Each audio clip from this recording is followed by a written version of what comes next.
What's the difference between a chatbot and an agent? A chatbot replies. An agent acts. Ask ChatGPT to summarize an article. Chatbot. Ask an AI to research 3 competitors, write a comparison report, and email it to your team. Agent.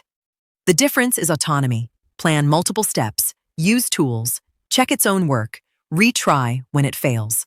Under the hood, that behavior comes from an architecture. Let's build it piece by piece. Agent starts with a planner. The user sends a goal, not a prompt, a goal. Research 3 competitors and summarize their pricing. The planner decomposes it into steps. Step 1. Search competitor A. Step 2. Search competitor B.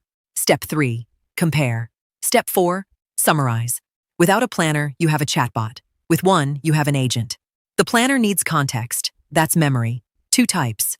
Short-term, current task state. What steps are done? What's pending? Lives in the context window. Long-term, a vector database of past interactions and domain knowledge. The agent reads from it before planning, writes back after completion. Planner plus memory is the agent's brain. One decides what to do. The other remembers what's been done. Planner has a step, it needs to act. The tool router takes the current step and decides which tool to call. Web search for live data. Code execution for processing. API calls for external services.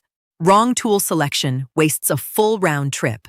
Below the router sits the tool layer. Web search hits Serper or Bing. Live results in under a second. Code execution runs Python in a sandboxed environment. Math, data parsing, file processing.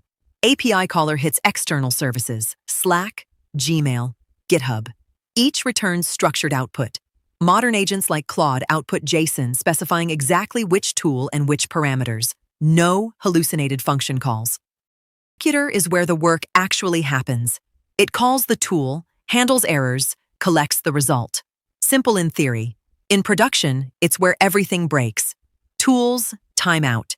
APIs, rate limit. Web search returns irrelevant results.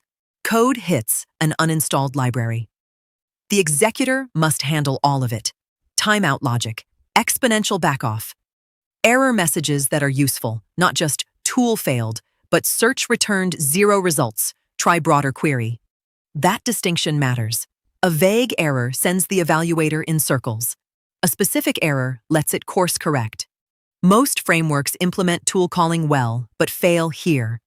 They pass raw output forward with no error classification. That's where production agents diverge from demo agents.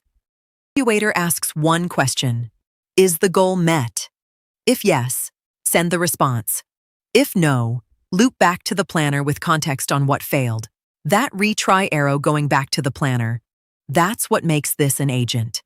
Without it, you have a chain. With it, you have a system that self-corrects. Look at the complete diagram.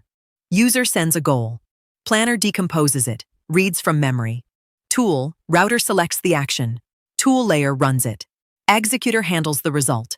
Evaluator checks, done or retry. The loop runs until the goal is met, the context window fills, or a max retry count is hit. 3 to 5 iterations is typical. Beyond that, models start hallucinating progress they haven't made. Things nobody tells you about production agents. First, the planner degrades fast on small models. GPT-4 class handles multi-step decomposition.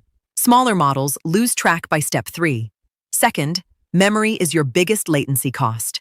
A vector store read on every step adds 50 to 200 milliseconds. Cache aggressively. Third, skip the evaluator in your demo and it bites you in production. Without it, the agent reports tasks complete that it never actually finished. The architecture is simple. The gap between a working demo and a production system is every edge case the executor doesn't handle and every evaluation the planner skips.